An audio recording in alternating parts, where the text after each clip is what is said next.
What's up, guys? So I just dropped $500 into the Dividend portfolio after selling the entire thing off back in September to pay off debt. It's time to rebuild it again. So in this video, let's take a look at 3 stocks that I bought today, as well as the overall picture of the portfolio and a look at the watch list so we can kind of get an idea of what's going to be happening in the weeks to come as we continue to build this Dividend portfolio. As always, I'm going to tell you why I added the stocks that I did, but I'm always open to constructive criticism or tips or maybe some dividend stocks that you love that I should be looking at to add to my watch list. Get down in the comments below, guys. Leave them for me so that I can learn and we can grow these together. Let's dive into the Robinhood desktop as well as my portfolio spreadsheet and take a look at everything we got going on. All right, guys, so here we are down in the office. We got the desktop open. We're going to take a look at the entire portfolio and also the 3 stocks that we just added. So if you hop in and look at the transfers quick, you can see here's where I took out all that money to pay off debt. And then last week I put in $403. Then I got some other side hustle income, so I threw that right back in. That's what I'm going to be doing with all of my side hustle income. So it was time to place some more orders. Down here, we can see, here are the positions that I added to. So I added to Disney, Johnson & Johnson, Wells Fargo, Pepsi, Verizon, Kimberly-Clark, and Aflac. It is amazing being able to use fractional shares. If you're still on that waiting list, be pumped for it. It makes it really, really easy to keep everything balanced in the portfolio. I personally don't want to go over like 10% in one company for the entire portfolio. So being able to just add these 0.25 shares and things like that helps me keep everything balanced. At the end, I'll show you the whole portfolio and how it's balanced, and you'll see that. But the things that I added this time, I added waste management, I added Realty Income, and I added Starbucks. So let's talk about why I added those 3 particular ones and why I didn't add them before and why I'm not waiting on any of them. So we can see over the 3-month, waste management still down 19.4%. They got all the way down to almost 30%, just like anything else, and they've started to creep their way back up. You can see over the last month, they've rebounded almost 10%. And that really wasn't the reason why I didn't buy them initially in that first round. I just wanted to do some more research, which is really what you should do. My concern before I did the research was I wasn't sure what they were going to be doing moving forward, as far as like, are they just a garbage company, as well as if they had any other competition that was going to be building them up. All the other things, like their price to earnings ratio at 25, right? The S&P is sitting right at about 20, 21. So at being at 25, I was totally okay with that. They have a payout ratio, 25%, super low. And the reason why I wanted to do the research about future growth was right here. The dividend yield isn't great. It's not the best, right? It's 2.22. So with the dividend yield that low, I am going to be looking for some potential capital gains growth as well. So I wanted to do some research and make sure that there was that growth before I purchased them. Now, some companies don't do fractional shares and they don't, which is why this is boosted up. This is actually my largest holding right now because I had to buy 1 share of it. And that's going to be, there's going to be some stocks that just don't do fractional shares. That's fine. I'm sure eventually they'll add them all. But the things that I looked at, okay, so I looked at what are they going to be doing in the future and what's their competition like. Everybody has seen a waste management dumpster or a truck if you've ever been on the road. If you haven't, I'd be surprised. They're a major staple. They're a long-lasting company. They're a little over 30 years old. They've been paying out dividends and raising that dividend every year for 15 consecutive years. And they really don't have that much competition. It's going to be very, very hard for a company in the short term to build up their infrastructure to compete with waste management, which is really a positive thing for me. What I didn't realize before my research was the amount of permits and stuff that they have to have, both nationally and then in their own individual states. And if you've ever tried to get a permit for something, you know how difficult it can be and how long it can take. So with their, just the amount of permits that they currently hold, I was very, very happy with that. That kind of establishes their brand with just the amount of permits. They also have a large network of landfills, which I didn't know that they had before my research. So that too, it's hard to acquire the space for that landfills. Like I said, it's going to be hard for somebody to compete with them on the scale that they're currently at. So for me, with that lack of competition, that made me really comfortable with the buy and their potential future for growth. Another thing I wanted to know if they were just like a one-trick pony. Like, do they only pick up garbage and have dumpsters? And the fact of the matter is no. They're doing a ton of work with their recycling program, which we know recycling is definitely going to be a staple in the future. And what they're also doing is they're figuring out ways and researching ways to use natural gases from their landfills and reusing those as renewable energy as well. So between the recyclable and the renewable energy, that for me shows that they are trying to expand what they're currently doing and build other sources of revenue in the future. And like I said, with the dividend history, the last thing, like 15 years or more, that's happy. I definitely looked at that because if the recycling thing, the natural gas thing doesn't work out, I want to know that it was still going to be a stable dividend producer. And for a company that's a little over 30 years old, like half of their career, they've been raising up dividends, for us. So that made me really happy. And I think that waste management is something that everyone can be pretty comfortable buying and holding for decades and decades to come. The next one we'll take a look at is Starbucks. Over the last year, they are down. Over the last 3 months, they're also down 15%. Over the last month, they've grown. So we see everybody kind of creeping back up. And you might think like, oh, you should have bought it last month before it started to creep up. Guys, I'm not here to time the market. I don't care about these short-term ups and downs.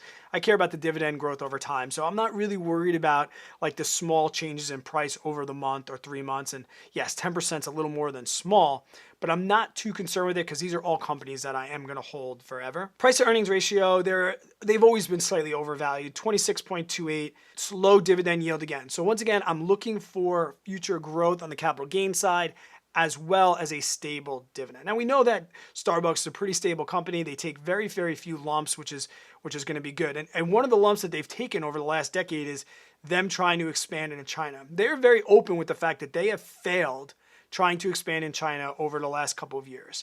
But they've also admitted that right now they have a pretty good hold on what they're doing.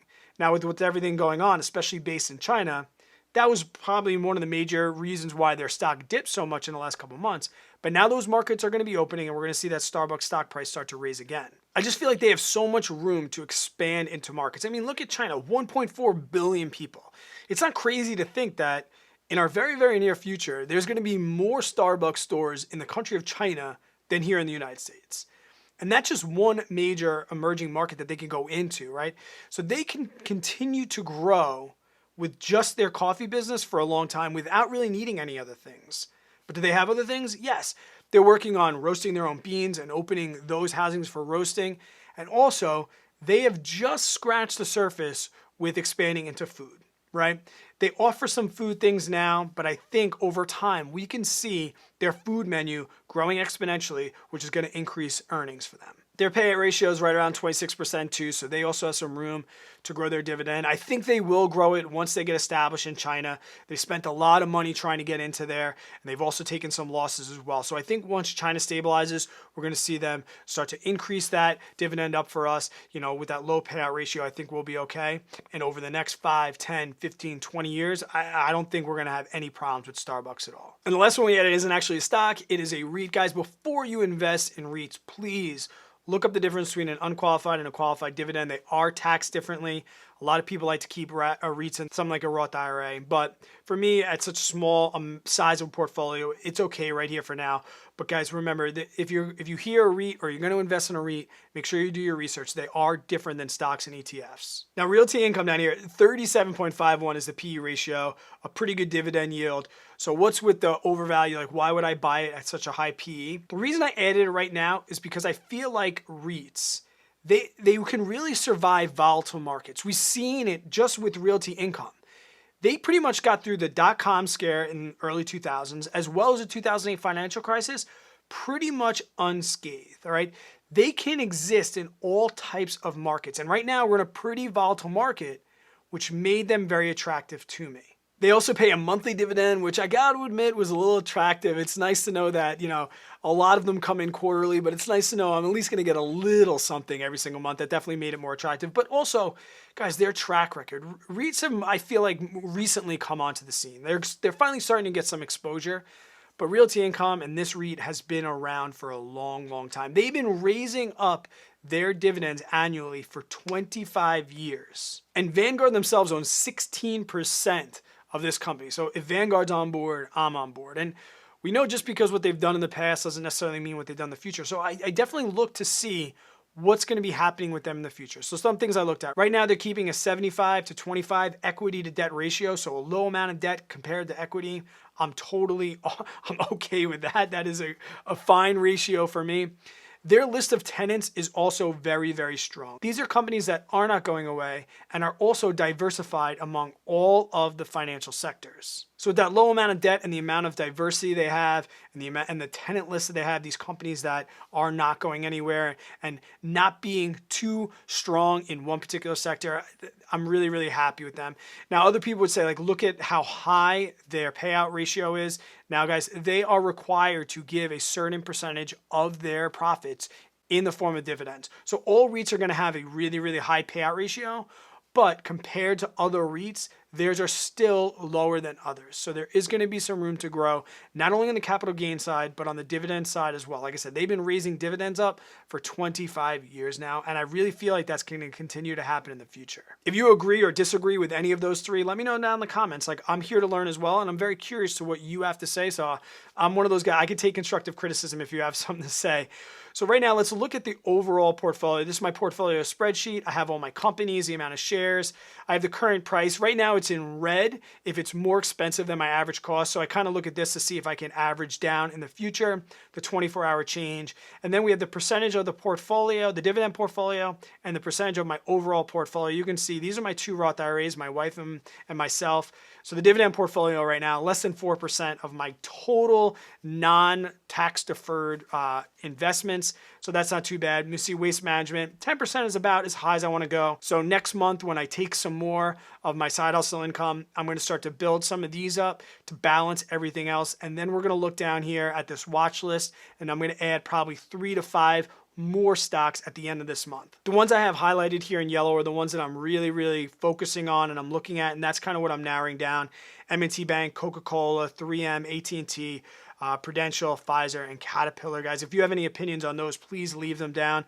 I got to be honest, I'm probably going to get rid of Coke. I have Coke on there because everybody has Coke, but for reasons that I have, I'm just not for Coke right now. I'm very into Pepsi, and I'm very strong on Pepsi right now. If you're curious, I guess I could do a video about why I prefer Pepsi stock over Coke, and it's not even like up in the air right now. I think they're going to come off that yellow. They'll stay on the watch list, but I don't think I'm really going to be thinking about them this month for many different reasons. But M&T Bank, the other ones, they're pretty good for me. And I'll probably, like I said, I'll probably add 3 to 5 of those moving into next month. If you want to see more of this journey, guys, give the video a thumbs up, consider subscribing. Here's last week's video if you want to see how I started the portfolio. And here's something that YouTube might think that you like. Until I see you on the next one, guys, stay positive, work really, really hard, always be kind to other people. Hope you have yourself an amazing day and an even better tomorrow.